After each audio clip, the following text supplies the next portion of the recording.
இன்னைக்கு நான் பேசணும்னு நெனச்சது ரொம்ப பர்சனல். ரொம்பவும் ஆழமான ஒரு விஷயம்.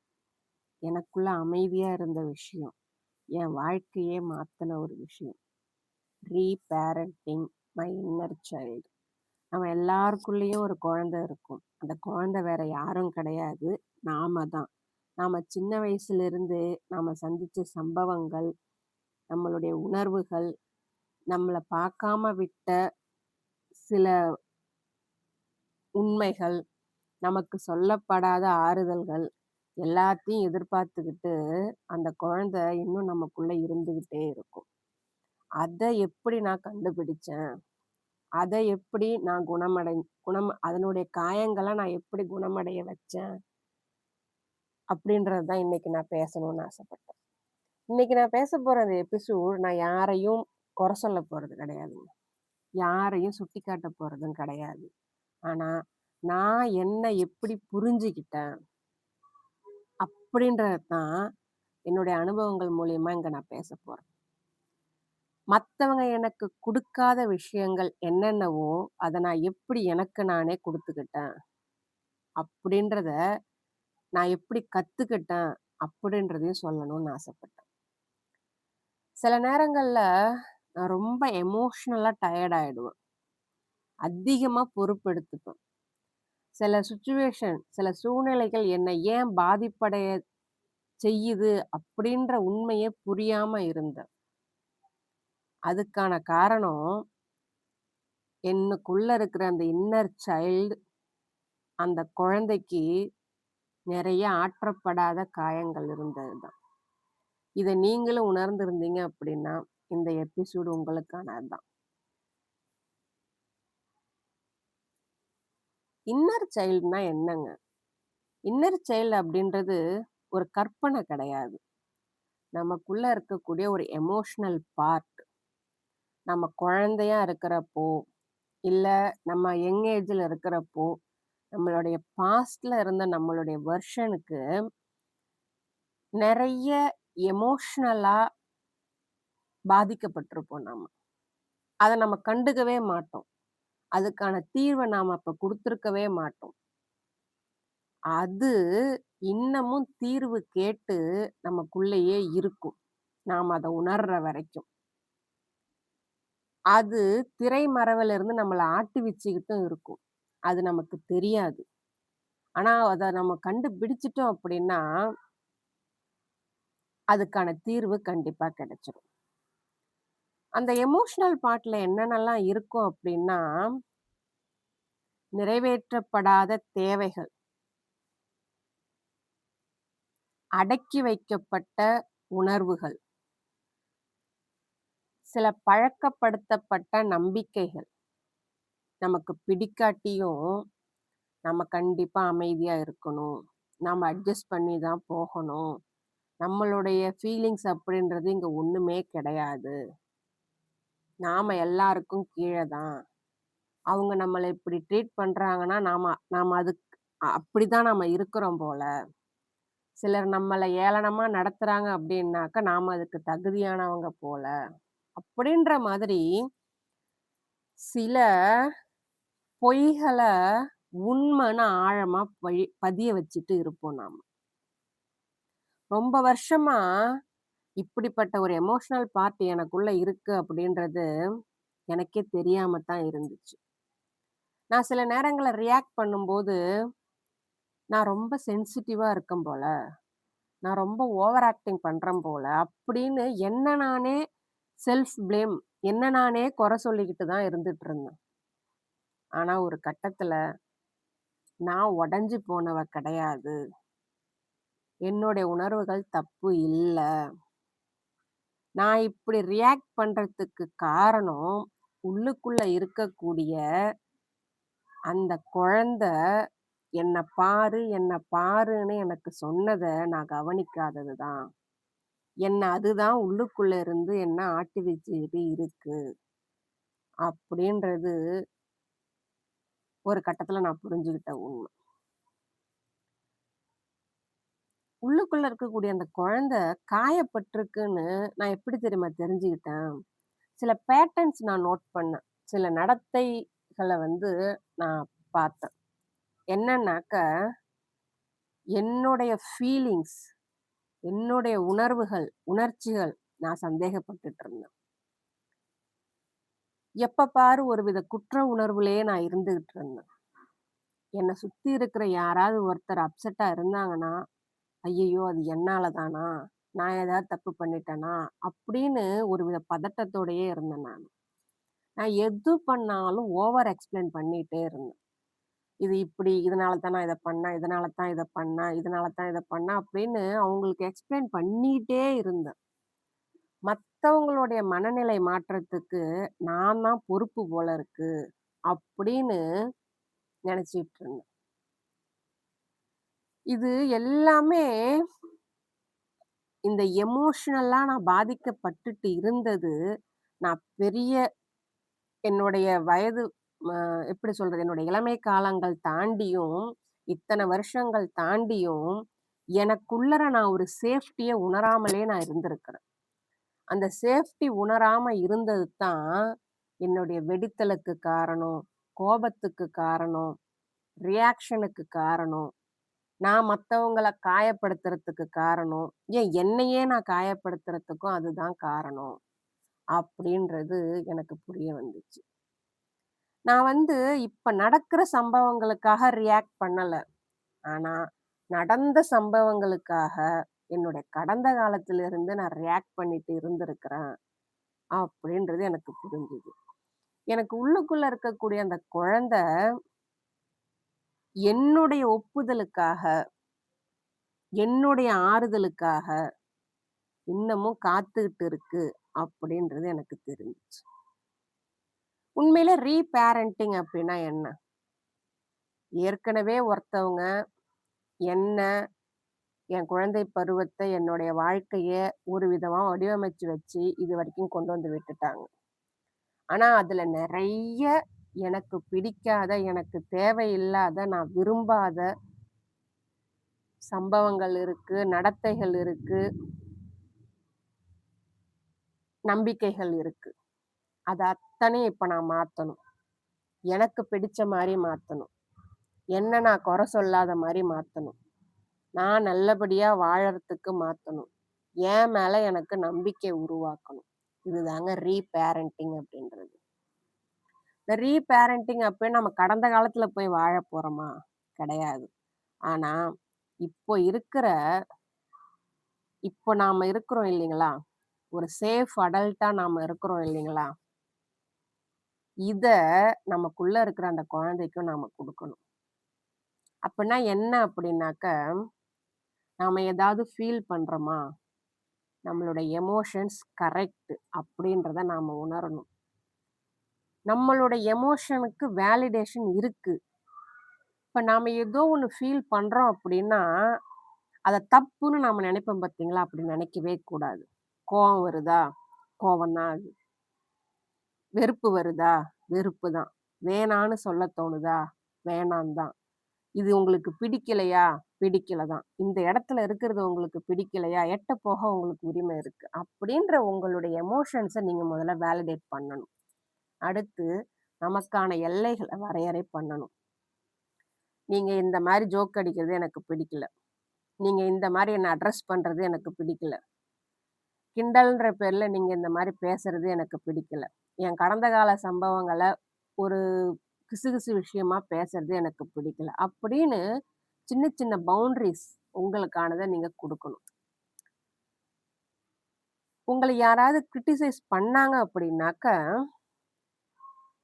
அவங்களுக்கு நீங்க எந்த விளக்கமும் குடுக்க தேவையில்ல. நம்மள குறை சொல்றவங்கள்ட்ட நாம என்ன பண்ணுவோம்? நான் அப்படி இல்ல, இப்படி இல்லன்னு சொல்லுவோம் இல்லையா? அந்த மாரி சொல்ல வேண்டிய அவசியமே இல்ல. உங்களுக்கு ஓய்வு தேவையா?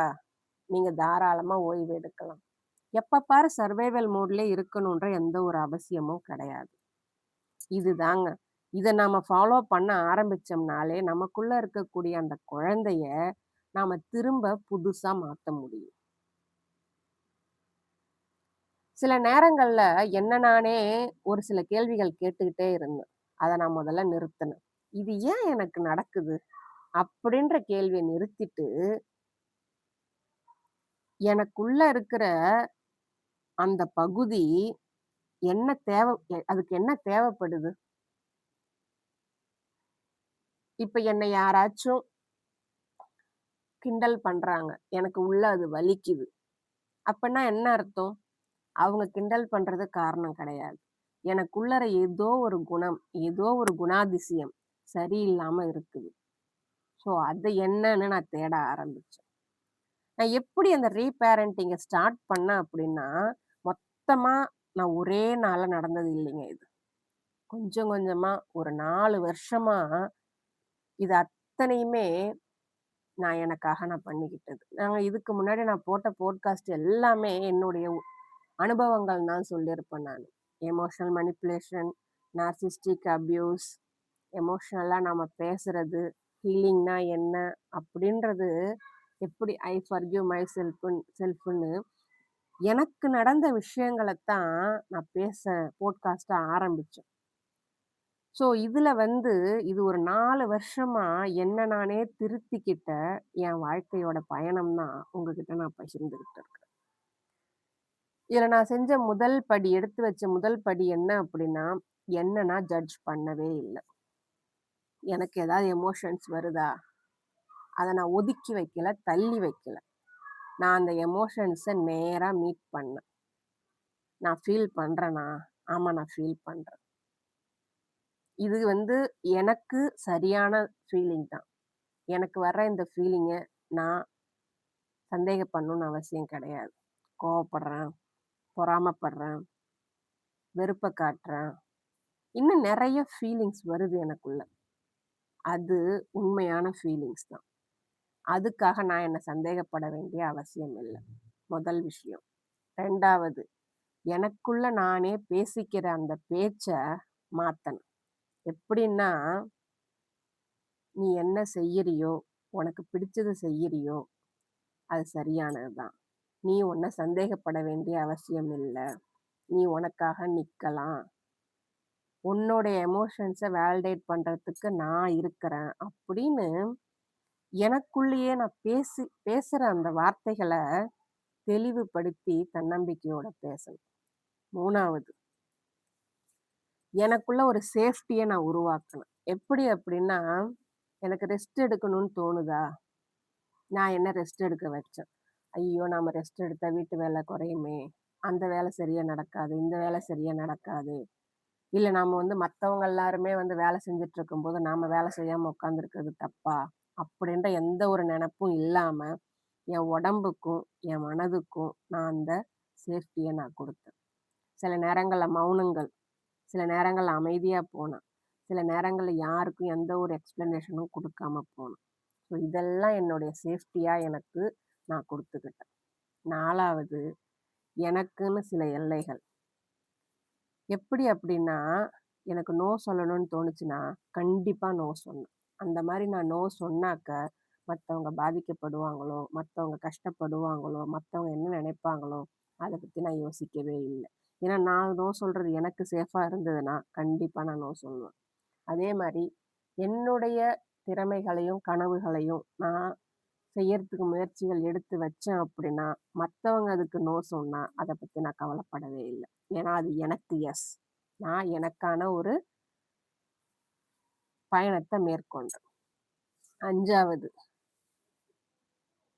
கன்சிஸ்டன்சி. அதாவது இது எல்லாமே சரியா நடக்கணும் அப்படின்ற ஒரு எண்ணத்த நான் கைவிட்டேன். நடக்கும். பொறுமையா நடக்கட்டும் எல்லாமே. ஆனா எதுவுமே பெர்ஃபெக்ட்டா இருக்கணும். எல்லாமே சரியா இருக்கணும். அப்படின்ற எண்ணத்த நான் குறைச்சுக்கிட்டேன். சில நேரம் நான் அமைதியா இருந்தேன். சில நேரம் நான் ரொம்ப எமோஷனல் ஆனேன். அது 2மே ஓகே தான். இது 2மே எனக்கானது தான். நான் எதையுமே நான் மாத்திக்கல. இதுதாங்க நான் எனக்காக ரீபேரண்டிங்க ஸ்டார்ட் பண்ண விதம். அடுத்து, இதெல்லாம் எனக்குள்ள என்ன மாற்றத்த உண்டு பண்ணுச்சு? நான் சில மாற்றங்கள இதெல்லாம் நான் பண்ணிட்டு வந்தப்போ, எனக்கான சில மாற்றங்கள நான் எனக்குள்ள உணர்ந்தேன். என்னென்னனாக்க, நான் ரொம்ப நிதானமானேன். எந்த ஒரு பதட்டமும் இல்ல, பயமும் இல்ல. ரொம்ப நிதானமானேன். யாருகிட்டயும் அதிகமா ரியாக்ட் பண்றதில்ல. எல்லாரும் நம்மள சுத்தி உள்ளவங்க என்ன வேணாலும் சொல்லுவாங்க. ஆனா எல்லாத்துக்கும் ரியாக்ட் பண்ணணுன்ற அவசியம் இல்லன்றத புரிஞ்சு அதன்படி நடந்துக்கிட்டேன். எமோஷனலா கிளியர் ஆனேன். அதாவது எமோஷனல் கிளியரன்ஸ் அப்படின்றது, நம்ம எமோஷன்ஸ நம்மள சுத்தி நடக்கிற சம்பவங்கள் தூண்டிக்கிட்டே இருக்கும். அதுதான் இந்த சூழ்நிலைகளுடைய நோக்கமே அதுதான். ஆனா நாம அதுக்கு பலிகடா ஆயிடக்கூடாது. எல்லா சம்பவங்களுமே நம்மளுடைய அட்டென்ஷன் தேவையா அப்படின்னா, கண்டிப்பா கிடையவே கிடையாது. நீங்க தாராளமா தூக்கி போட்டு போலாம். எங்கேயோ நீங்க ஒருத்தர பார்க்குறீங்க, பப்ளிக்ல நிக்கிற ஒருத்தவங்க ஏதோ ஒண்ணு சொல்றாங்க அப்படின்னாக்கா, அவங்கள நீங்க காது குடுத்து கேட்கணும். அவங்க சொல்றதுக்கு நீங்க பதில் சொல்லணும். அவங்க சொன்னதுக்கு நீங்க விளக்கம் குடுக்கணும்னு அவசியமே கிடையாது. நீங்க அமைதியா இருக்கலாம். தப்பே கிடையாது. அதே மாரி என் மேல நான் குற்றம் சுமத்திக்கிறத, என்ன நான் காயப்படுத்திக்கிறத, என்ன நான் தரக்குறைவா நினைக்கிறத நிறுத்திட்டேன். இது எல்லாமே எனக்கு கிடைச்ச பலன்கள். அதே மாரி நான் மத்தவங்கள்ட்டருந்து வேலிடேஷன தேடுறத நிறுத்திட்டேன். நம்ம இப்படி பண்ணா அவங்களுக்கு நம்மள பிடிக்கும். நம்மள இப்படி மாத்திக்கிட்டாக்கா அவங்க வந்து நம்மள பிடிக்கும். அப்படின்ற நெனப்ப சுத்தமா நிறுத்திட்டேன். அடுத்து மத்தவங்களுக்காக என்னுடைய எமோஷன்ஸ நான் குறைச்சுக்கல. என்னோட எமோஷன்ஸ நான் மறைக்கல. நான் இப்படி இருக்கிறேனா, நான் இப்படி இருக்கிறேன்னு ஓப்பனா சொல்லிட்டு அந்த இடத்த விட்டு நகர்ந்தேன். ஏன்னா, எனக்கு உள்ளுக்குள்ள வலி இருக்கும்போது, அத மறைச்சுக்கிட்டு வெளியில அவங்கள்ட்ட சிரிச்சு நடிக்கிறது எனக்கு நானே குடுத்துக்கிற பெரிய தண்டனை. அத நான் பண்ண விரும்பல. ஒருத்தவங்கள பிடிக்கலையா, ஓப்பனா சொல்லிட்டு விலகிடுங்க. இந்த இடத்துல நின்னு எனக்கு பேச விருப்பம் இல்லையா, விருப்பம் இல்லன்னு சொல்லிட்டு போயிடுங்க. இதே மாரி நான் சொல்லிட்டு போக ஆரம்பிச்சது எனக்கு உண்மையா பட்டுச்சு. அடுத்து, நான் வந்து எமோஷனலா பிரேக் ஆகவே இல்ல. பிரேக் ஆனாலும் திரும்ப மீண்டு வந்தேன். இது எல்லாமே சேர்ந்து என்ன திரும்ப எனக்குள்ளேயே இட்டுட்டு போன மாரியான ஒரு விடுதலைய எனக்கு குடுத்துச்சு. எனக்குள்ள இருக்கக்கூடிய அந்த குழந்தைய நான் பார்த்தேன். அதுக்குள்ள என்னென்ன காயங்கள் இருக்குன்னு நான் கண்டுபிடிச்சேன். அதுக்கு என்னென்ன தேவையோ எல்லாத்தையுமே நான் குடுத்தேன். இப்ப வெளியில ஒரு குழந்தை அடிபட்டு காயத்தோட நிக்குது அப்படின்னா, அத பார்த்து நாம அதுக்கு உதவி பண்ணணும்னு நினைப்போம் இல்லைங்களா? அதே மா அதே போல நமக்குள்ள இருக்கக்கூடிய அந்த குழந்தைய, எனக்குள்ள இருக்கக்கூடிய அந்த குழந்தைய கண்டுபிடிச்சு, அதனுடைய காயங்கள ஆற்றி, அதுக்கு நம்பிக்கையும், ஊக்கமும் குடுத்து, "இப்ப நீ சேஃபா தான் இருக்கிற" அப்படின்ற ஒரு மனநிலைய அதுக்கு நான் குடுத்ததும், அது என்ன நம்ப ஆரம்பிச்சது. இத நீங்க கேட்டுட்டு இருக்கீங்க அப்படின்னா, நான் சொன்ன விஷயங்கள் ஏதாச்சும் ஒண்ணு உங்களோட பொருந்தி போகுது அப்படின்னா, கண்டிப்பா நீங்க தனியா இல்ல. நீங்க வந்து எல்லாத்தையும் ஒரே நேரத்துல குணப்படுத்தணும் அப்படின்ற அவசியமும் கிடையாது. உங்களுடைய வலிகள இன்னொருத்தவங்களுக்கு விளக்கி சொல்லணுன்ற அவசியமும் கிடையாது. ஆனா, ஒரு விஷயத்த நீங்க முன்னெடுக்கணும் அப்படின்னு நான் உங்கள்ட்ட கேட்டுக்கிறது என்ன அப்படின்னா, தயவு செய்து உங்களுக்கு நீங்களே நல்லபடியா பேச ஆரம்பிங்க. உங்களுக்குள்ளயே நீங்க பேச ஆரம்பிங்க. ஏன்னா, உங்களுக்கு தேவையான எதையும் வெளியிலேருந்து யாரும் வந்து உங்களுக்கு குடுக்க போறது கிடையாது. உங்களுக்கு தேவையான அன்ப முதல்ல உங்களுக்கு குடுங்க. உங்களுக்கு தேவையான கருணையும் முதல்ல உங்களுக்கு குடுத்துக்கோங்க. ஓய்வு எடுங்க. உங்களுடைய உணர்வுகள மதிங்க. உங்களுடைய அந்த குழந்தை உள்ளுக்குள்ள இருக்கக்கூடிய குழந்தைக்கு எல்லாமே சரியா இருக்கணும்னு அவசியம் கிடையாது. ஆனா, தன்ன ஒருத்தவங்க பார்க்குறாங்க. நம்மள வந்து ஒருத்தவங்க கவனிக்கிறாங்க. நமக்கு வேணுங்கிறத ஒருத்தவங்க குடுக்குறாங்கன்ற நம்பிக்கைய நாம குடுத்தாலே போதும். இந்த ரீபேரண்டிங் இன்னர் சைல்டு அப்படின்றது நம்மளுடைய கடந்த காலத்த அழிக்கணுன்ற அர்த்தம் கிடையாது. ஆனா, அந்த கடந்த காலத்தின் தாக்கங்கள்லேருந்து நம்மள விடுவிக்கணும் அப்படின்ற எண்ணம் தான். அந்த பழைய காயங்கள்ல இன்னமும் நாம சர்வைவ் பண்ணிட்டு இருக்கிறோம் அப்படின்ற எண்ணத்த உடைக்கிறது தான். நமக்கு நமக்கு உள்ளுக்குள்ள இருக்கக்கூடிய உணர்வுகள பத்தியும், நம்மளுடைய இன்னர் சைல்ட பத்தின விழிப்புணர்வு நமக்கு இருக்கு. அதுக்கான கேர நம்மால குடுக்க முடியும். அப்படின்ற ஒரு எண்ணத்த பதிய வைக்கிறது தான். என்னுடைய வார்த்தைகள் உங்க மனசுல இருக்கக்கூடிய வலிகளுக்கோ, காயங்களுக்கோ வார்த்தை வடிவம் குடுத்து, நீங்க என்ன உணர்ந்துட்டு இருக்கீங்க அப்படின்ற ஒரு தெளிவ உங்களுக்கு குடுத்திருந்தது அப்படின்னாக்க, I take care of my inner child அப்படின்னு கமெண்ட் பண்ணுங்க. நான் உங்கள புரிஞ்சுக்கிறேன். உங்களுடைய பொறுமைக்கும், அமைதிக்கும் நன்றி.